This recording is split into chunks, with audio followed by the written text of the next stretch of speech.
soy Álvaro Moro Lorenzo, nací aquí en Fuerteventura, en Puerto Rosario, el 4 de marzo del 95 y actualmente me dedico a estudiar y a trabajar. Trabajo sobre todo como docente en la Escuela de Música de La Oliva y en la Escuela de Música de Pájara y también, aparte de esos trabajos que son los que me sustentan a mí como persona, me cubren mis necesidades, me dedico también a la composición y también a la dirección, a la composición musical de piezas clásicas, lo que se vaya dando, y también como director.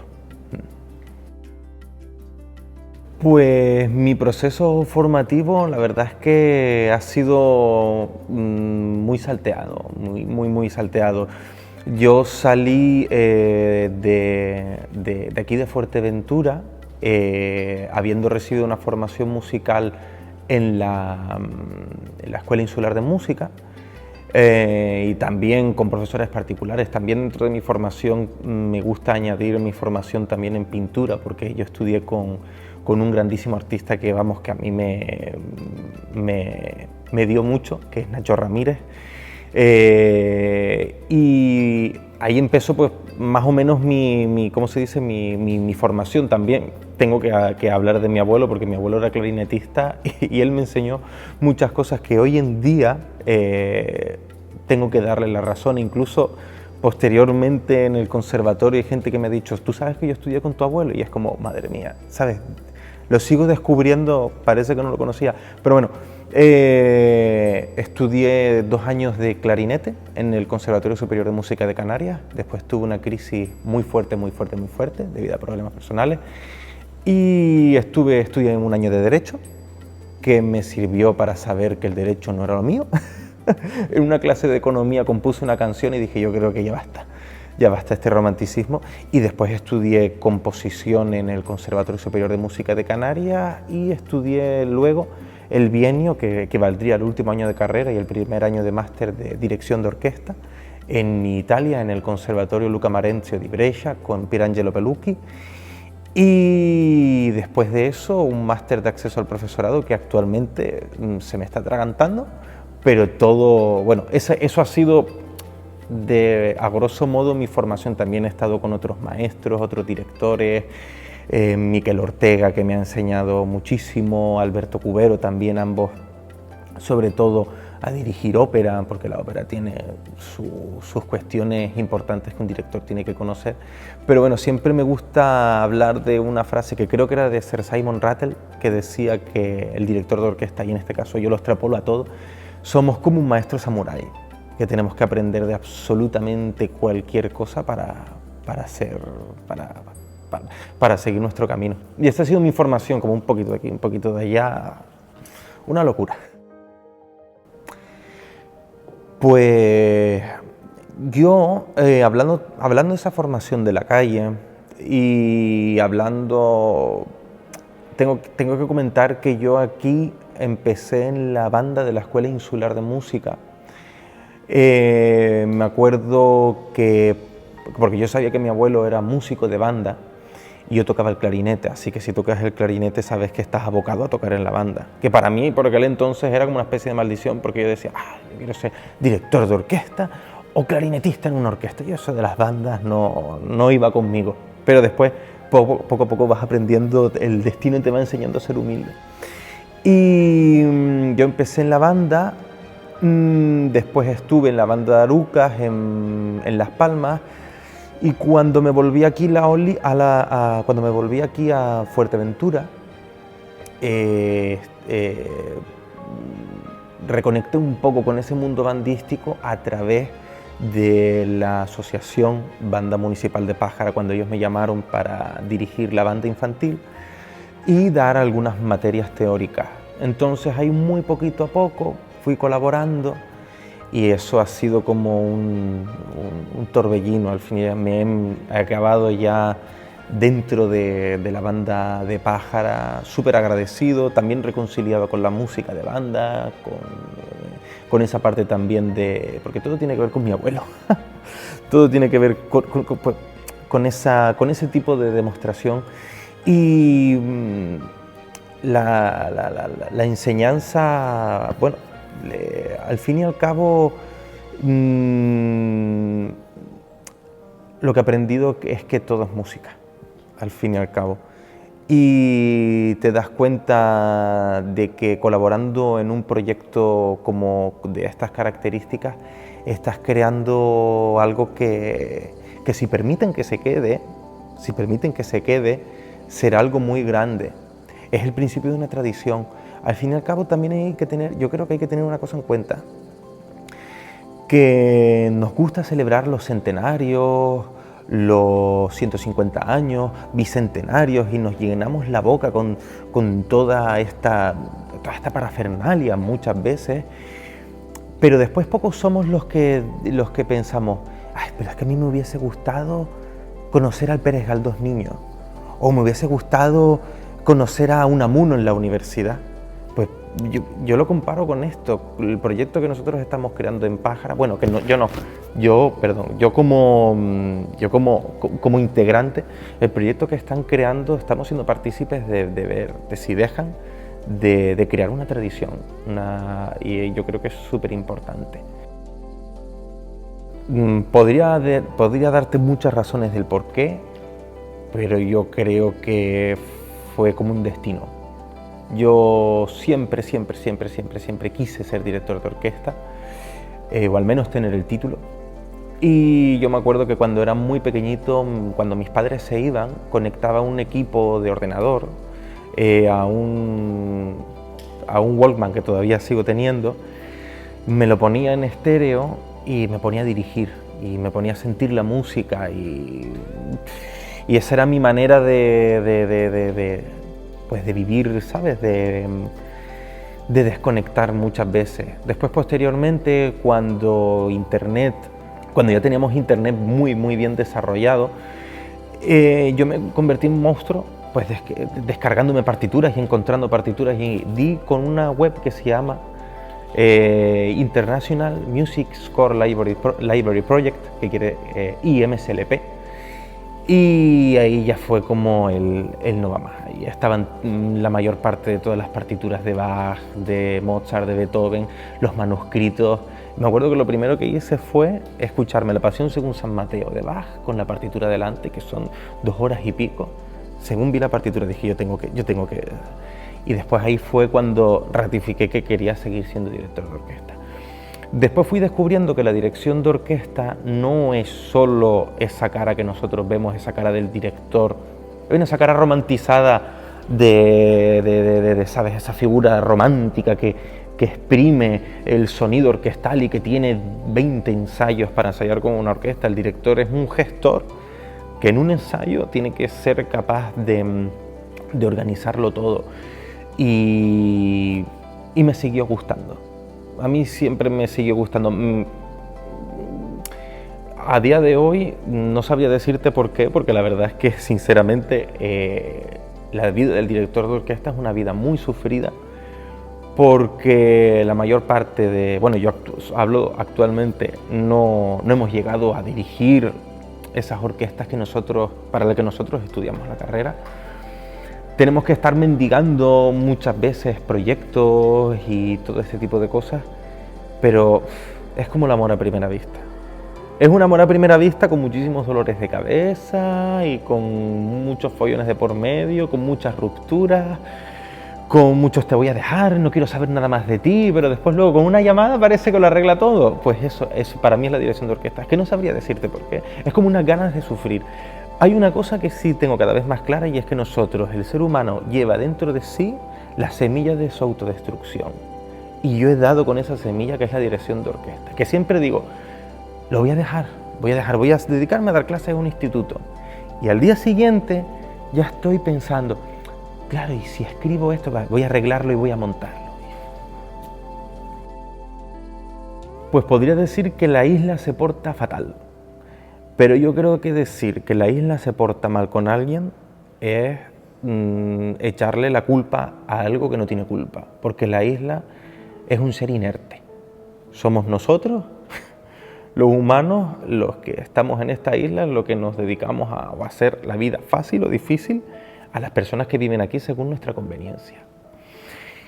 La cultura majorera, yo no puedo decir que la cultura majorera me ha maltratado.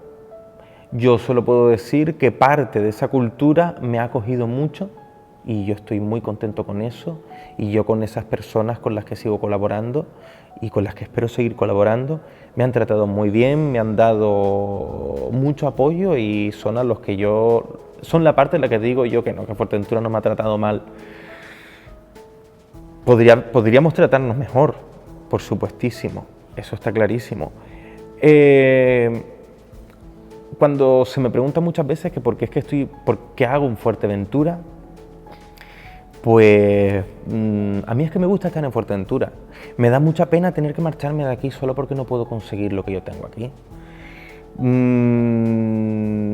Bueno, me explico. Me da pena tener que marcharme de Fuerteventura solo porque aquí no pueda conseguir lo que yo quiero. Yo sé que aquí puedo conseguir eso. Obviamente creo que no podría llegar ni rozar figuras como un Karajan, un Claudio Abbado, un Carlo Maria Giulini, obviamente que no, nunca se sabe. Pero no lo sé, tú me preguntas eso y se me vienen muchos nombres a la cabeza, muchas oportunidades que se podrían dar, que se podrían dar y que no se han dado, y espero equivocarme, que no se darán. Pero no lo sé, yo me vine a Fuerteventura porque aquí hay mucho trabajo por hacer. Yo estando aquí, creo que he ayudado a mucha gente. No a mucha gente, yo estando aquí yo creo que he ayudado a gente. Porque cuando yo estaba aquí, quería marcharme al conservatorio, hubo una persona que sí que me echó una mano con las pruebas, mi profesor de piano, José, que me lo pasé muy bien con él, muy bien con él, y aprendí muchísimo. Y él me echó una mano con esas pruebas, pero ahora mismo, yo viviendo en esta isla, hay muchos alumnos que me piden consejo para ir al conservatorio, y yo ya les digo, vale, si quieres ir al conservatorio tienes que hacer esto y esto. Tienes este conservatorio, este otro conservatorio, este otro conservatorio, este otro conservatorio. Este conservatorio, bueno, mándame las pruebas y les voy aconsejando, voy trabajando con ellos. Así que yo creo que yo he beneficiado. A ver, he beneficiado, he puesto un granito de arena porque estoy todavía muy lejos de conseguir lo que han conseguido personas, por ejemplo, como Luis Aguiar o Javier Santos, que son pesos pesadísimos y gente a la que yo nombro porque yo, diciendo que yo he aportado algo, tengo que nombrarlos a ellos porque ellos sí que han aportado. Yo estoy como echando un cable, por así decir. Pero bueno, la dirección de orquesta. A mí siempre me gusta presentarme como director de orquesta sin orquesta, porque yo en Italia me saqué mi máster, mi bienio en dirección de orquesta, con un 110, que es 110. El lode quiere decir la máxima nota con honores sobre una ópera, sobre un compositor italiano, Gaetano Donizetti, del cual analizamos su partitura manuscrita original, es decir, estas manos, yo rocé sobre su escritura, yo dije, por aquí pasó Donizetti, ya no puedo tocar nada, esto es el cielo actualmente. Yo soy ese director sin orquesta, pero Fuerteventura, bueno, las gentes de Fuerteventura, ellos dirán, actualmente hay una cosa, a ver si sale, yo no puedo decir nada más, a ver si sale. Pero desde luego que a día de hoy podría haber salido algo. Y no ha salido por lo que te comentaba, porque nosotros, el humano es una especie muy particular.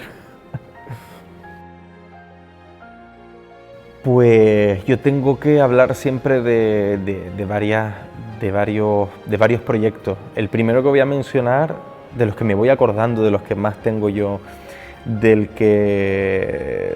la ópera. Yo canté en Amigos Canarios de la Ópera 5 temporadas y no hay día que pasa que yo no me acuerde de esa época, por eso fue una época preciosa de mi vida. Empezó pues un poco turbulenta porque lo típico, yo era un chiquillo de 19 años, su normal, perdido, y yo a día de hoy yo digo, te cogería y empezar a decir pla, pla, pla. Pero bueno, fue parte del aprendizaje. En mis últimos años de la ópera disfruté muchísimo. No es un proyecto mío personal, pero me enseñó mucho, porque trabajamos con grandísimos artistas. Yo llegué a cantar con Leo Nucci, que Leo Nucci sigue vivo, hoy en 2025 sigue vivo, y fue la representación número 575 que hizo del rol de Rigoletto, y era considerado como uno de los grandes Rigolettos de toda la historia de la música. Y entonces estar en ese escenario fue como, vale, otro pedacito de cielo que uno toca.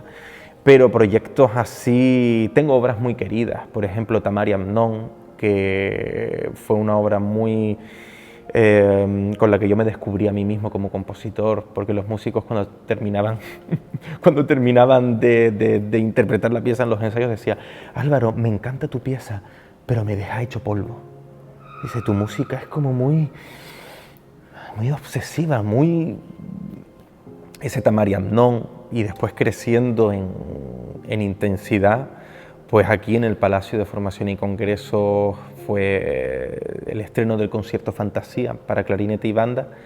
Digo el nombre completo, Concierto Fantasía para clarinete y banda, JJLV, porque mi abuelo se llamaba Juan José Lorenzo Velázquez, y yo siempre fui muy pesado con mi abuelo, lo siento. Tocaba el clarinete y entonces le dediqué ese concierto para clarinete y banda, que mucho tiempo después yo creo que se lo tendría que haber dedicado al que lo estrenó, que fue Javier Santos. Así que todavía queda una espinita ahí, dedicarle una obra de madurez para clarinete y conjunto a Javier Santos. Lo estrenó él y él fue... Ese proyecto fue ¿cómo se dice? Fue un chute de energía. Fue un chute de energía, fue una de las primeras veces, la primera o la segunda vez que se juntaba la banda de Morro con la banda de Puerto, la banda de Morro, la banda de Pájara, con la banda de Puerto en la Maxorata Jandía Band, se tituló, un proyecto que está ahí dormido, pero que solo está dormido, que yo sé que va a despertar. Y fue un concierto para clarinete solista, lo interpretó él, Luis estaba en la trompeta primera, que todavía a día de hoy me dice, no sabes lo que yo tuve que practicar con los chiquillos de ese concierto, porque claro, yo ahora bajando a dar clase a Morro, yo duermo en la habitación de los profesores donde está el archivo de la banda, y un día acostado vi la caja con todas las partichelas, y entonces yo, un día que no podía dormir, saqué la caja y empecé a ver las partichelas y dije, fuerte un subnormal. Sí, mira que compusiste esto, los chiquillos con 50 compases de espera, y ahí entendí la tortura que hice pasar a toda aquella gente. Pero fue un proyecto muy bonito, muy bonito.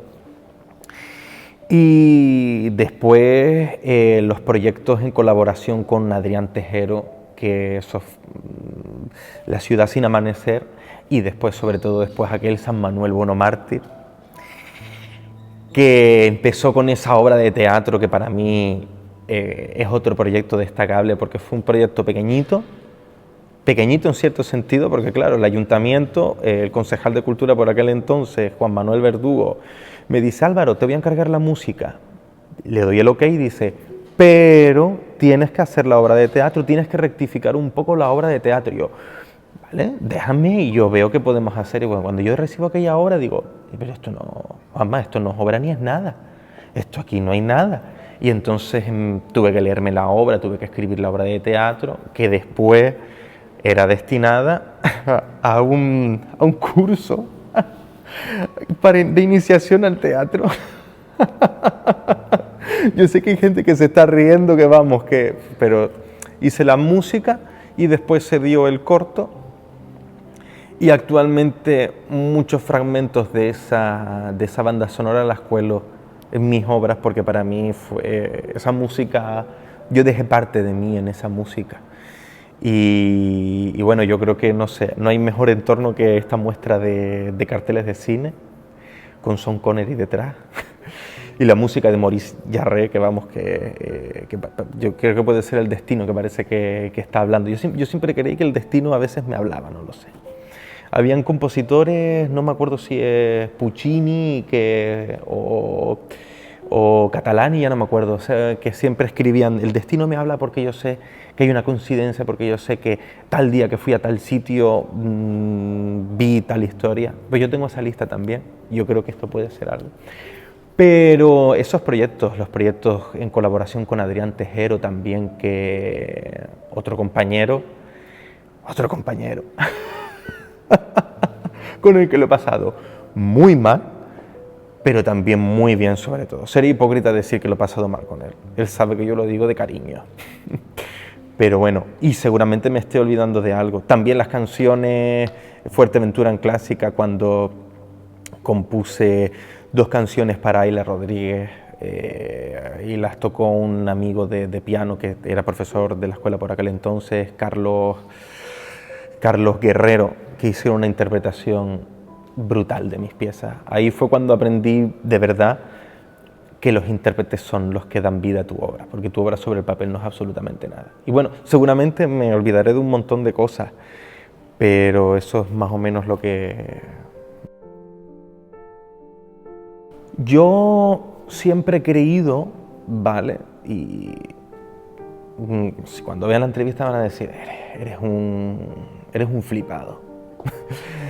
Yo siempre he tenido las ganas, y yo sé que me tengo que poner a trabajar en ello, en exprimir tanto mi faceta de director como mi faceta de compositor. Yo no me quiero morir sin haber dejado detrás de mí un catálogo de obras que se puedan determinar como la primera obra, el primer opus de un compositor majorero. Actualmente eso es como mucho decir, o de los primeros opus de un compositor majorero, porque aquí actualmente hay compositores,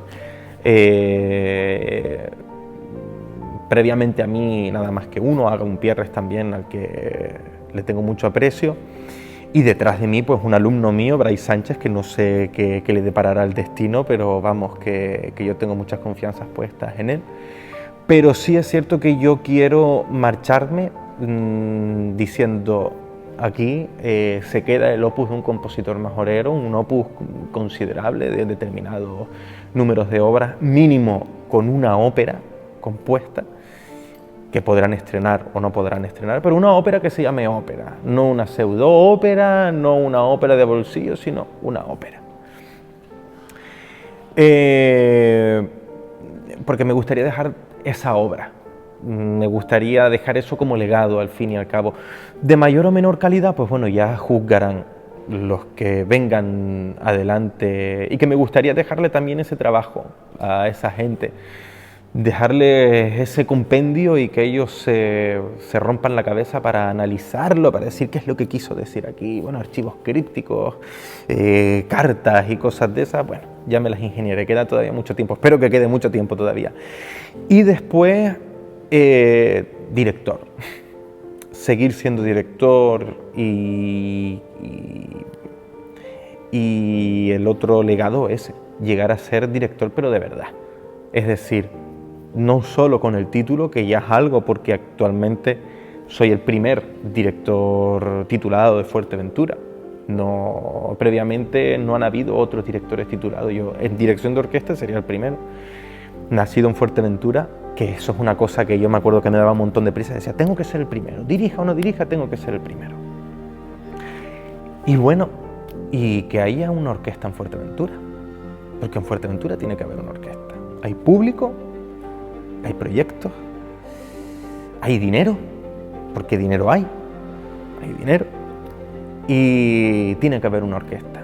Y al margen de que esa orquesta después la dirijan X personas, porque compartir es vivir, eso lo aprendí de un niño de 3 años en unas clases de música y movimiento que di durante un año, que fueron mi punto más bajo de toda mi vida. Yo llegué llorando a mi casa y dije, ¿qué he hecho yo con mi vida? Pero yo de esas clases aprendí esa frase. Un niño dijo, no, compartir es vivir.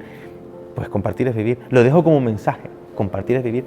Y eso, un opus de un compositor majorero con mínimo esa ópera, y una carrera como director, y también de una orquesta en Fuerteventura. Ya va siendo hora. Pues a mí me inspira todo. A mí me inspira todo. Yo no sé si es que será una especie no una sobreexposición, sino una hipersensibilidad, pero a mí me inspira todo. Yo desde pequeño siempre estuve muy inspirado por todo, siempre fui muy sensible y ahora más todavía, yo no sé por qué. Yo ahora lloro con películas y escenas que no lloraba antes y con música que no lloraba, pero a mí me inspira todo, para componer, para pintar, para escribir. Yo escribo, pero eso sí que es una cosa que se quedará solo para mí. Tengo una colección de 15 máquinas de escribir en casa y las pongo en funcionamiento para escribir también, pero eso sí es cierto que eso es una cosa solo para mí. Pero me inspira todo. Lo que más me inspira, pues los paisajes de esta isla. A mí lo que más me inspira son los paisajes de Fuerteventura. Yo me acuerdo que cuando iba con mis padres de vacaciones a Cotillo, de fin de semana a Cotillo, que yo no iba a la playa a Cotillo, iba con el clarinete a Cotillo y con mi ordenador, y mis padres me decían, no te puedes quedar solo en casa. Yo, sí me voy a quedar solo, voy a estudiar, ustedes váyanse a la playa si ustedes quieren, pero yo tengo ganas de tocar el clarinete y no de meterme en la playa. Y siempre en el trayecto de ida y vuelta me gustaba escuchar, por aquel entonces, mucha música de Mozart, y escuchar el contraste entre esa música y el paisaje que estaba viendo. Pero también mis clases de pintura con Nacho Ramírez me abrieron los ojos a esa sensibilización. Pero bueno, lo que más me inspira es siempre el paisaje de la isla de Fuerteventura. Me inspiran también otras cosas, también me inspira la literatura. Me inspiraba mucho la literatura de Unamuno, el arte también. Yo, por ejemplo, cada vez que voy a Madrid tengo que ir sí o sí al Museo del Prado, y lo primero que hago al llegar al Museo del Prado es derramar lágrimas, porque es que yo no sé, es un sitio clave para mí. Pero también viendo cine también me inspiro, es que es prácticamente con todo, pero eso es un problema gordísimo, porque eso supone no centrarme, y muchas veces dando clases, hay veces que estoy dando clases, se me ocurre algo, me pongo un casco y le digo, sí, toca, espera, profe, espera que tengo que escribir una melodía, lo tengo que hacer, pero no lo sé. Yo, la verdad es que doy gracias por esa inspiración, doy muchas gracias por esa inspiración, pero a mí lo que más me inspira es el arte plástico, sobre todo el que reside en el Museo del Prado, pero no por postureta, sino también de pequeño. Yo, cuando esperaba a mi padre a la salida del colegio de las monjas, veía libros y libros, y me encantaba copiar siempre. Estaba con Velázquez por aquel entonces, estaba obsesionado con... me pasaba pues un mes entero nada más que copiando un cuadro de Velázquez. También es cierto que me daba tiempo a hacerlo porque mi padre tardaba como 2 horas, 1 hora en llegar a recogerme, pero bueno, después tenía 5 minutos para comer y para ir a la escuela de música, pero era lo que tocaba. Yo solía, ¿vale?, ahora por cuestiones de tiempo no, pero lo retomaré, ir mínimo una vez al año caminando a ver la Virgen de la Peña, y a veces hasta 2 veces al año. Es una cuestión que ahora por cuestiones de tiempo imposible, pero para mí es una necesidad. Mínimo tengo que ir a la Peña pues no sé, tengo que ir sí o sí. Y en uno de esos caminos, en uno de los caminos de la Peña, estaba con un par de amigos y pasábamos justo el camino que va de Tetir a Tefía, que creo que es la degollada de Facay o algo, creo que tiene ese nombre. Y en ese punto, ¿vale?, nos paramos a comer, justo en un pico nos paramos a comer y nos quedamos en silencio. Y ahí me entró, como me dio la epifanía y le comenté, bueno, a Ayla Rodríguez. Estaba con Ayla Rodríguez y Dani Molina, también otro grandísimo amigo. Les dije, ¿cómo puede ser posible esto? Que en medio de la nada esté el todo. Para mí eso es Fuerteventura. Ese paisaje desolado, salvaje, rudo, duro y desagradecido muchas veces. Pero después está todo. No sé. O sea, para mí Fuerteventura es eso. Y todo lo que tiene que ver con Fuerteventura es exactamente eso. La misma tira donde crece una gota de agua y empieza a crecer verde y salen las criadas, que vamos, que es nuestro manjar. Para mí eso es Fuerteventura. Pues espero, ¿sabes? Que sobre todo, que hayas aprovechado el tiempo. Que hayas aprovechado el tiempo y que hayas vivido cada minuto. Súper importante. Y que hayas trabajado muchísimo para conseguir siempre lo que tú hayas querido, que nunca la pereza y nunca la desidia hayan sido un motivo por el cual tú hayas dejado de desempeñar tu arte, que eso es una cuestión que decía Oscar Wilde en su carta De Profundis. Comentaba, dice, cuando la pereza, algo así como cuando la pereza es o cuando eso daña tu arte, ese es el punto peligroso, eso no puede haberte pasado, pero sobre todo yo a mis 30 años, habiendo vivido lo que he vivido con la gente que he vivido para bien y para mal, espero que hayas tenido el suficiente coraje de seguir siempre adelante con lo que tú has querido y siempre conservando el talante y poniéndote en tu sitio, siempre también de la manera más elegante posible, y sobre todo que te sientas orgulloso de lo que has hecho y que nunca hayas perdido el norte, sobre todo, que nunca hayas perdido el norte, que pueden haber decisiones estéticas o pueden haber decisiones determinadas, pero sobre todo que nunca hayas perdido el norte, y que lo más importante, que nunca pierdas tu esencia, ¿no? Porque al fin y al cabo yo creo que la esencia que te identifica a ti, que te hace único, pero no único entre los demás, sino único como tú, como Álvaro Moro Lorenzo, y que hayas aprovechado el tiempo.